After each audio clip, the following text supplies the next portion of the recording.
told this What happened? on the You interview. don't I tell you exactly what happened. I was driving. My dad was in the passenger seat. My mom was in the back. And I was driving. My mom said something, and my father snapped at her a little bit. And now I'm in my car. So I'm like, hey man, you just had a tantrum for no reason. You have to chill out. And then my father don't play no games. He looked right at me and said, hey, that's still my wife, and you still my son. And in that moment, I was just like, okay, this is gonna go somewhere, and I don't want it to go. And I said, we'll talk about it later. So we went to the house, sat down in the kitchen for 3 hours. And my father sat down and told me every fear he had and the things he was concerned about from the time he had me. That's what gave me the realization, like, wait a minute, you got married at 21, had me within a year, had my brother 2 years later, so you were 23, 24. I know my grandfather didn't sit down and tell you how to be a dad or be a husband. So I said, how did you figure it out? He said to me, I'm still trying.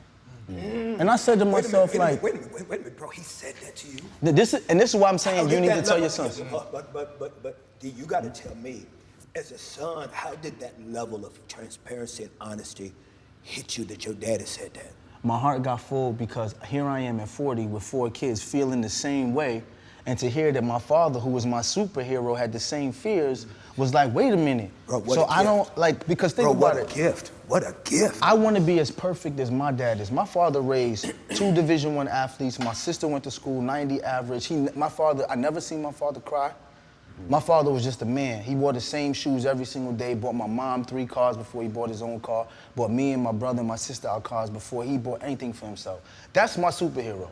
So when my superhero says to me, I was scared. There was times I wanted to leave. Now I'm like, shit, that was me. Yeah, So fact. now he looks more human to me than he ever looked because he was being honest. And what that did was give me the confidence to say, wait a minute, so all this time you thought you were fucking up and I turned out like this. Yes. I was like, I need to tell my sons early what my fears are.